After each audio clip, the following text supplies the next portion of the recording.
எதிர்க்கட்சி தலைவர் கொஸ்டின் கேட்குறாங்க. அதுக்கு வந்து ஆப்போசிஷனில் இருக்கிறவங்க ஸ்பீக்கர்ஸ் வந்து நிப்பாட்டுறாங்க.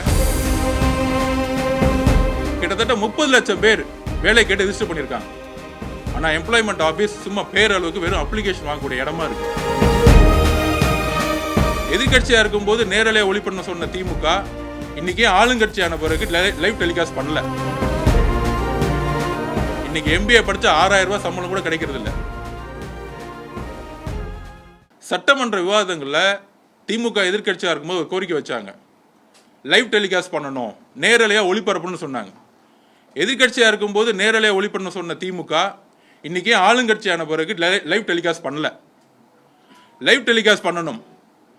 எதிர்கட்சியாக இருக்கக்கூடியவர்கள் இந்த கேள்விகளை கேட்கணும். என்ன கேள்வி அப்படின்னா, மக்கள் மன்றத்தில் நாங்கள் கேள்வி கேட்கக்கூடிய இடத்துல இன்னைக்கு எம்ப்ளாய்மெண்ட் ஆஃபீஸ் 38 மாவட்டத்தில் ஓப்பன் பண்ணி வச்சிருக்காங்க. கிட்டத்தட்ட 30 லட்சம் பேர் வேலை கேட்டு ரிஜிஸ்டர் பண்ணியிருக்காங்க. ஆனால் எம்ப்ளாய்மெண்ட் ஆஃபீஸ் சும்மா பேரளவுக்கு வெறும் அப்ளிகேஷன் வாங்கக்கூடிய இடமா இருக்கு. ஒவ்வொரு கிராமத்திலிருந்து ஒரு விவசாயி, ஒரு நெசவாளி, ஒரு மீனவ குடும்பம், இது மாதிரி ஏழ்மையான குடும்பத்தில் இருக்கவங்க கஷ்டப்பட்டு தன்னுடைய வருவாயை, தன்னுடைய பிள்ளைகளை வந்து எஜுகேஷனுடைய ஃபீஸ், காலேஜ்லேயும் இன்ஜினியரிங் காலேஜ்லேயும் ஆர்ட்ஸ் காலேஜ்லேயும் கஷ்டப்பட்டு ஃபீஸ் கட்டி படிக்க வச்சு ஒவ்வொரு வருஷமும் லட்சக்கணக்கான மாணவர்கள் படிச்சுட்டு வெளியே வராங்க. பெருசாக பேசிக்குவாங்க, இன்றைக்கு தமிழ்நாட்டில் அதிக கல்லூரி இருக்கு, இன்ஜினியரிங் காலேஜ் இருக்கு, மெடிக்கல் காலேஜ் இருக்கு, ஆர்ட்ஸ் காலேஜ் இருக்கு, தனியாருடைய பங்கு ரொம்ப அதிகமாக நாங்கள் வந்து கொண்டு வந்தோம், அரசோடைய இன்வெஸ்ட்மெண்ட் எஜுகேஷனில் இருக்கு அப்படின்னு. ஆனால் அதிலிருந்து படித்து வரக்கூடிய இளைஞர்கள் இன்னைக்கு MBA படித்த 6000 ரூபாய் சம்பளம் கூட கிடைக்கிறது இல்லை. அப்போ அதிலிருந்து படித்து வரக்கூடிய இளைஞர்களுக்கு என்ன இந்த அரசு கமிட்மெண்ட் கொடுத்துச்சு? தன்னுடைய தேர்தல் வாக்குறுதிப்படி 28 லட்சம் பேர் வேலைவாய்ப்பை உருவாக்கிட்டாங்களா? அப்படி சட்டசபையில் பேசும் பொழுது சட்டசபையை நேரலையில் ஒளிபரப்பணும்.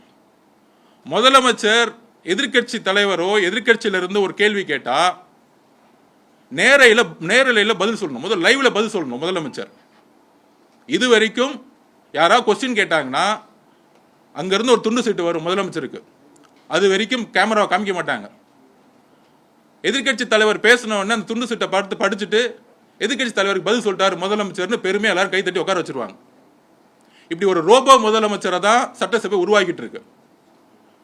முதல்ல எதிர்கட்சி தலைவர்கள் சட்டசபையை மாண்புக்கு ஏற்ற மாதிரி நேரலையில் ஒருங்கிணைக்க. எப்படி இன்னைக்கு வந்து நம்ம சொல்றோம், பிஜேபி வந்து ஜனநாயகத்துக்கு அப்பாற்பட்டு இருக்கு, அங்க நடக்கக்கூடிய ஜனநாயக போராட்டத்துக்கு காங்கிரஸுக்கு நம்ம சப்போர்ட் பண்றோம்.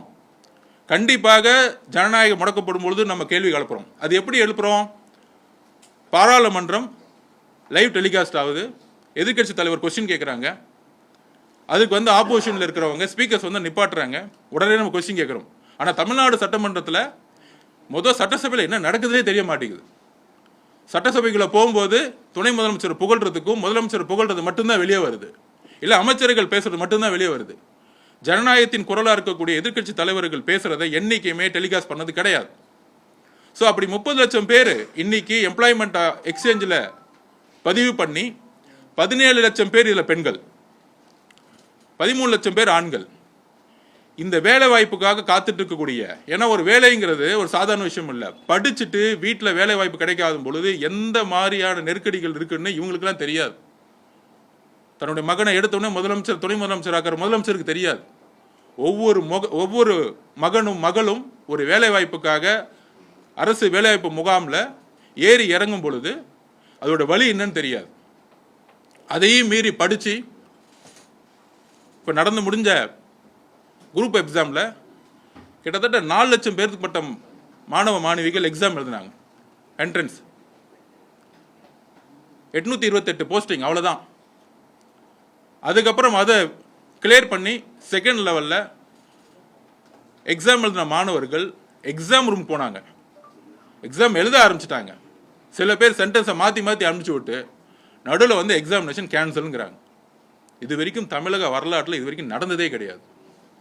ஒவ்வொரு மாணவனும் மாணவனும் தன்னுடைய மாவட்டத்திலிருந்து கிளம்பி வரும் பொழுது எவ்வளோ கஷ்டப்பட்டு பஸ்ஸில் ஏறி ட்ரெயின் டிக்கெட் கிடைக்காம சென்னையில் வந்து ஹோட்டலில் எங்கே தங்கணும்னு தெரியாமல் தெருவுலையும் பீச்சிலையும் படுத்துட்டு எக்ஸ்ட்ரா பேர் எக்ஸாம் எழுதினாங்க முதலமைச்சருக்கு தெரியுமா இல்லை அமைச்சருக்கு தெரியுமா?